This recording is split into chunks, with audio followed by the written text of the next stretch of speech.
Hey, how's it going on, everybody? Some brand new news here going on in the Dragon Ball universe.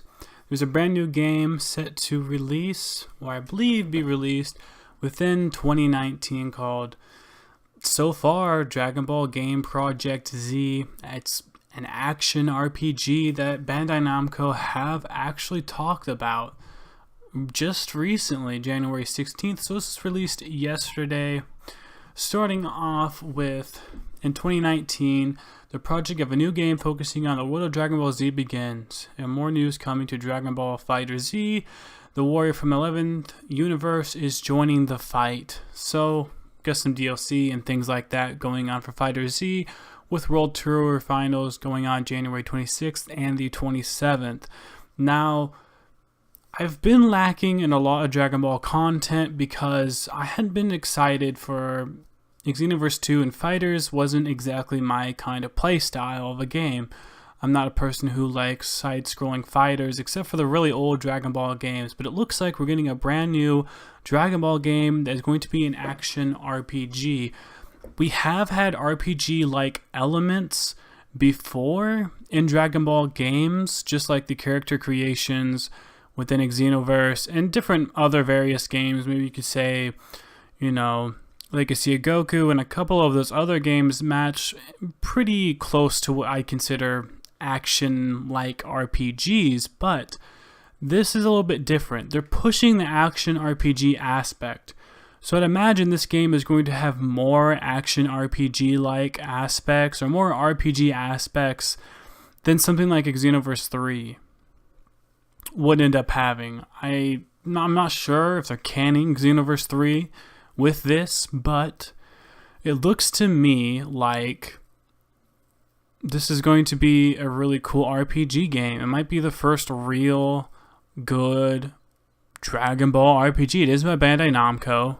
They've licensed a lot of Dragon Ball games before in the past, and they all generally seem to be pretty well.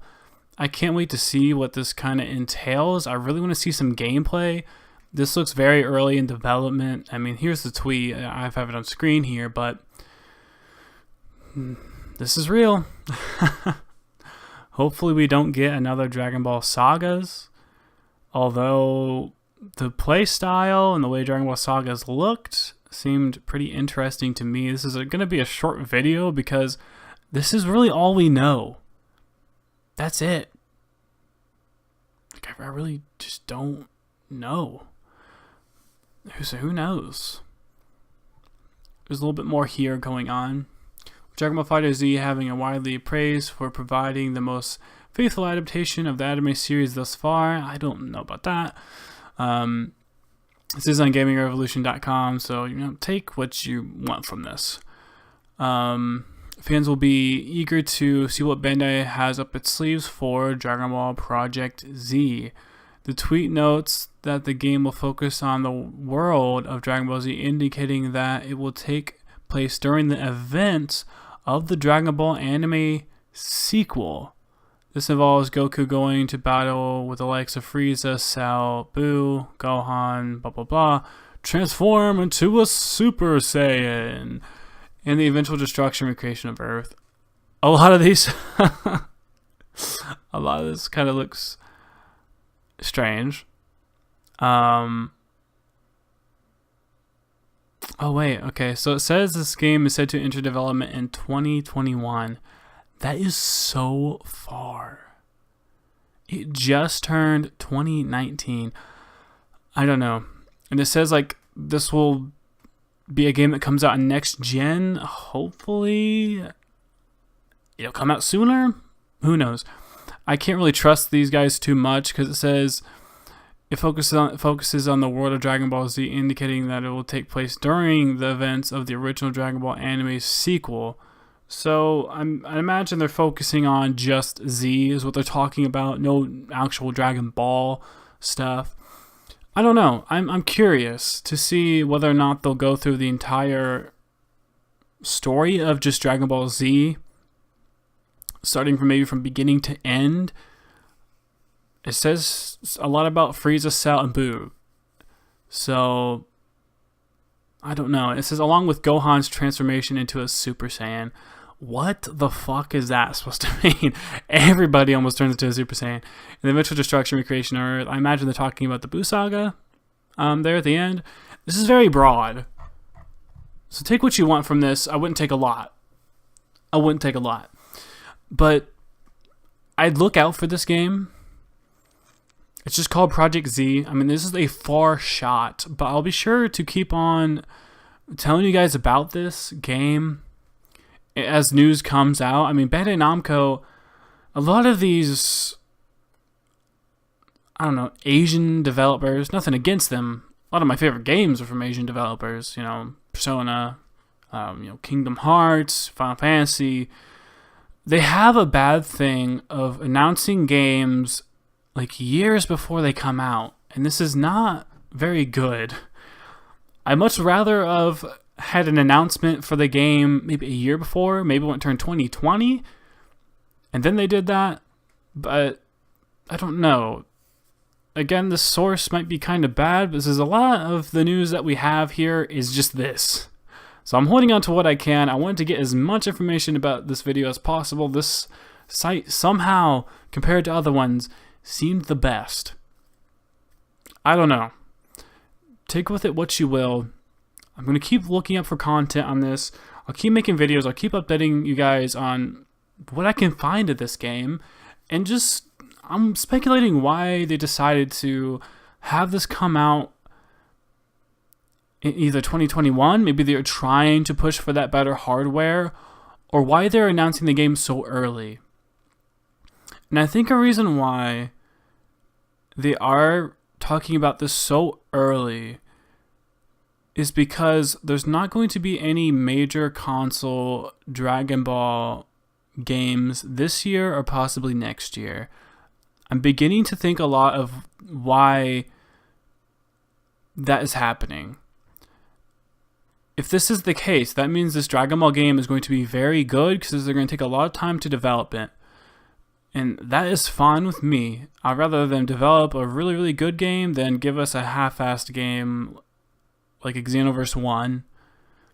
And then Xenoverse 2 was a good game, had a lot of stuff in it, but it was really just carried over assets from Xenoverse 1.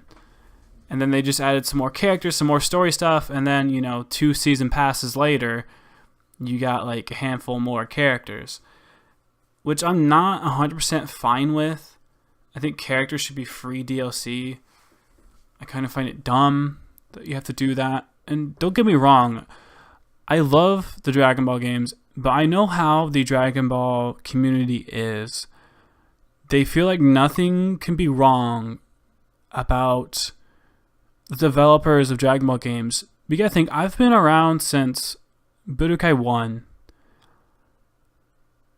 And they like to do this thing where they'll make a game, then the next one will come out, and all the next one is like the sequel to a game for a lot of these Dragon Ball games. I mean, think about it. Dragon Ball Budokai, Budokai 2, Budokai 3. Yes, they changed some things up, but roughly all they did was just add maybe 20 more characters each time. And now we're into the more modern era where it's like, oh, we're just going to add a season pass DLC each time now. We want to add 4 characters. And it blows my mind. Although they'll throw in a stage or two. But seriously, it blows my mind how these game developers do this. I understand a DLC as long as it's big enough to really justify the means of them making us have to purchase it. But I don't want no more Dragon Ball Budokai 1, 2, 3, Budokai Tenkaichi 1, 2, 3, Raging Blast 1, Raging Blast 2. They didn't get a third one for that one. You gotta think about that a little bit. Although I gotta say, out of all sequels, Raging Blast and then to Raging Blast 2, Raging Blast 2 was a real sequel. It wasn't a story mode anymore, it was its own arcade mode. It had a lot more different art and things like that, and it over doubled the character roster. That, in my mind, is a true sequel. But what happens with Xenoverse 1 to 2? Man, that's not a sequel to me. If anything, I felt like Xenoverse 2 was more like an add-on plus some extra stuff. So I don't know. It's hard to say, but I have high hopes for this Dragon Ball Project Z game. I don't believe that's the real name of it. I'm pretty sure that's just a placeholder name in case you guys are wondering. I think that's a placeholder name, although I'm seeing Project Z, and that's kind of a spicy title, you know? I don't want to live in the era of a new game meaning there's 20 more characters. I don't want to live in that community anymore. I don't want that to be happening in Dragon Ball games. That's why I felt so burned out with Xenoverse 2. That was the first time I actually, started getting some decent views on YouTube, was covering Xenoverse 2 stuff, but it just kept getting so repetitive, and I didn't want to, buy every season pass for $20 for like 4 characters, 8 characters with like 2 or 3 stages, but no extra story hardly. And when there was story, there wasn't cutscenes hardly. There wasn't really anything. It felt so bland and boring, and it was all part of the anime anyway, and a lot of times were characters that I just really didn't care about, like Frost and I can't remember a lot of them, but I don't know. And a lot of times they were wrong because there wasn't hardly any development for those characters yet, so the moves and stuff they did were just copy and pasted from other characters. So there wasn't even anything cool about them. They're like shadow characters. At least in Smash, they're willing to tell you, hey, it's a shadow character. It's nothing good.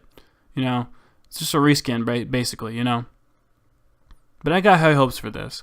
I really think this Dragon Ball Project Z game could be something good if they keep it in this way. I mean, this isn't so much of an Xenoverse game as it is a open world game. So this could be really good.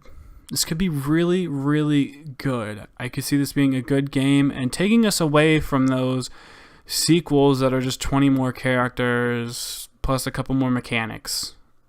Even the character creation in Xenoverse 1 and 2 weren't that great. So I'm just going to see.